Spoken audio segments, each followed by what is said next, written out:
Good governance. Struktur kepemilikan perusahaan BRI. Pada bulan Februari, Direksi BRI mengesahkan revisi ketentuan tata kelola perusahaan BRI. Maret, Direksi BRI mengesahkan revisi ketentuan whistleblowing system. Pada bulan Juni, BRI meluncurkan aplikasi pelaporan whistleblowing system melalui website. Pada Agustus, BRI memperoleh sertifikat penerapan ISO, Sistem Manajemen Anti Penyuapan, dengan ruang lingkup proses pengadaan barang dan jasa di kantor pusat. Agustus hingga September, pelaksanaan webinar BRI College untuk seluruh pekerjaan BRI se-Indo dengan tema budaya kepatuhan, penerapan Good Corporate Governance, dan penerapan APU PPT. Oktober hingga November, BRI menyelenggarakan program Governance, Risk and Compliance atau GRC, Kultur Karnival. Beberapa peraturan perundang-undangan yang dijadikan sebagai dasar penerapan tata kelola sebagai berikut. 1. Undang-Undang Republik Indonesia Nomor 7 Tahun 1992 tentang Perbankan sebagaimana telah diubah dengan Undang-Undang Republik Indonesia Nomor 10 Tahun 1998. 2.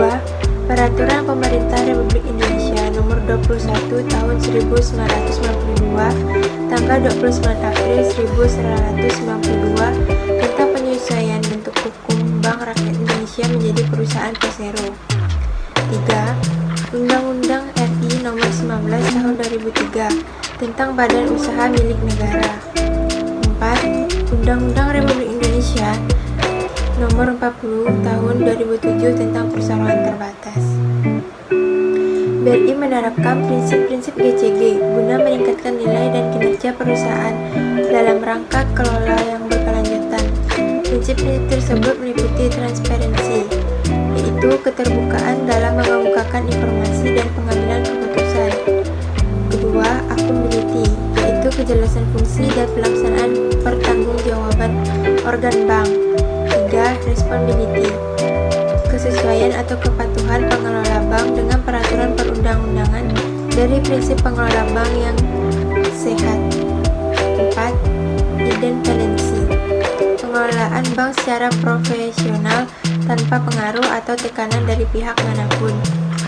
5. Fairness, keadilan dan kesetaraan dalam memenuhi hak-hak stakeholder.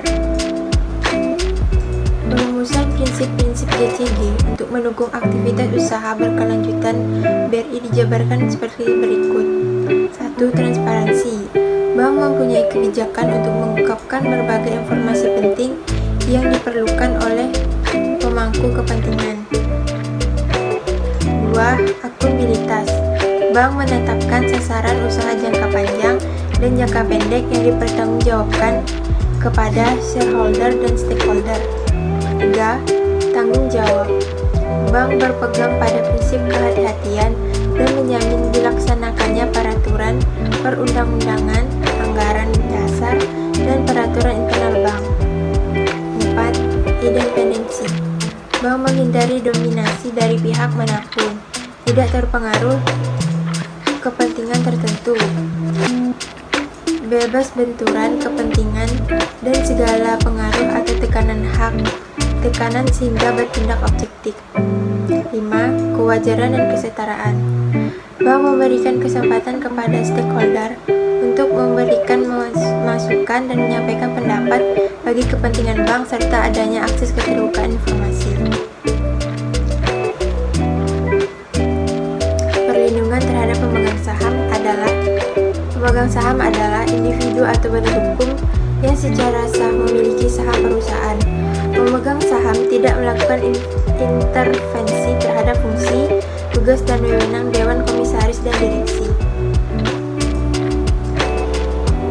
Hak pemegang saham BRI terdiri atas dua jenis, yaitu saham seri A dwiwarna dimiliki oleh negara Republik Indonesia dan tidak dapat dipindah tangankan kepada siapapun.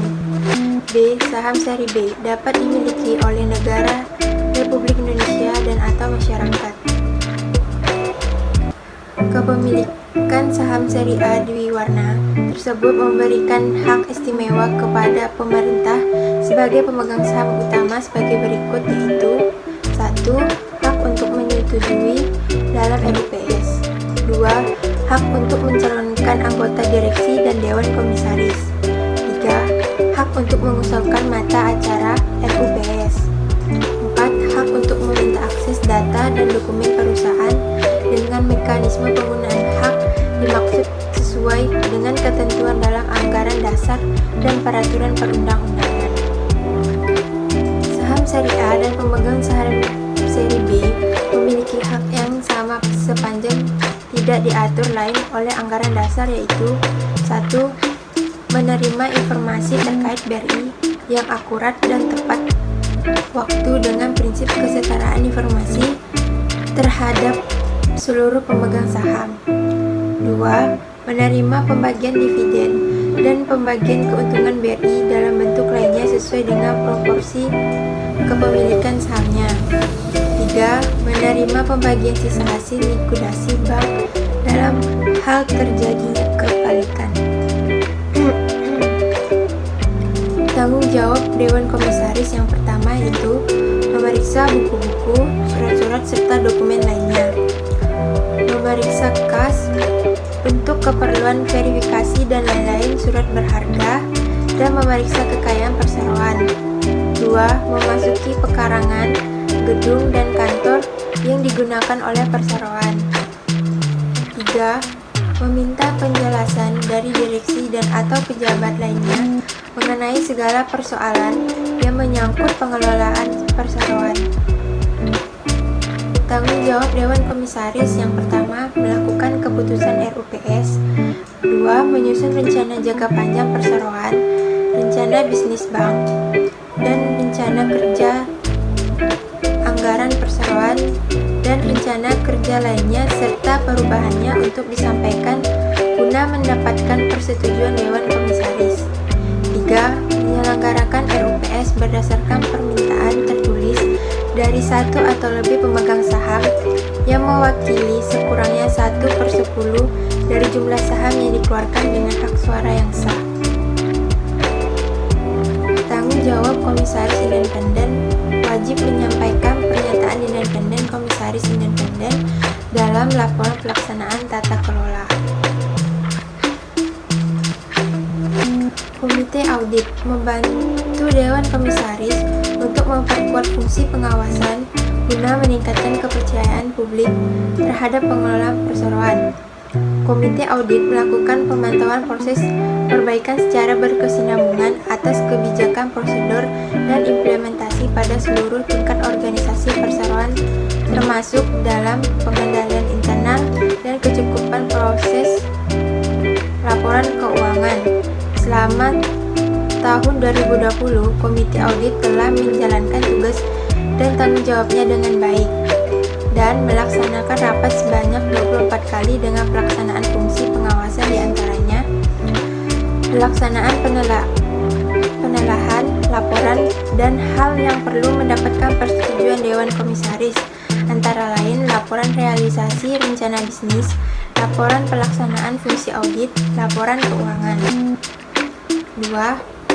Penyusunan rekomendasi dan laporan antara lain persetujuan PKBL, penunjukan KAP, evaluasi laporan pelaksanaan fungsi kepatuhan, penyesuaian annual audit plan, laporan hasil evaluasi pelaksanaan pemberian jasa audit atas informasi keuangan. Komite Nominasi dan Remunerasi memiliki tugas dan tanggung jawab membantu dalam melaksanakan fungsi dan tugasnya di bidang yang berkaitan dengan remunerasi dan nominasi terhadap anggota direksi dan dewan komisaris. Komite Nominasi dan Remunerasi telah menjalankan tugas dan tanggung jawabnya dengan baik. Pelaksanaan tugas Komite Nominasi Remunerasi antara lain: 1. Memberikan rekomendasi atau usulan calon yang memenuhi memenuhi syarat sebagai anggota Dewan Komisaris dan Direksi kepada Dewan Komisaris untuk disampaikan kepada RUPS. 2. Mengusulkan sistem remunerasi yang sesuai bagi Direksi dan Dewan Komisaris. 3. Usulan susunan pengurus atau manajemen perusahaan anak. Komite Pemantau Manajemen Risiko memiliki tugas dan tanggung jawab dalam melakukan pengawasan dan pemberian nasihat kepada direksi untuk terhadap penerapan manajemen risiko perseroan, kecukupan prosedur dan metodologi pengelolaan risiko sehingga kegiatan usaha bank tetap dapat terkendali pada batas atau limit yang dapat diterima dan menguntungkan perseroan. Pelaksanaan tugas Komite Pemantau Manajemen Risiko antara lain: 1. Melakukan evaluasi kecukupan kebijakan manajemen risiko kebijakan umum perkreditan APU PPT. 2. Melakukan evaluasi profil risiko perseroan secara berkala. 3. Review terhadap usulan permohonan kredit yang mendapat persetujuan Dewan Komisaris dan penyediaan kepada pihak terkait, baik permohonan kredit baru, perpanjangan, dan subrasi.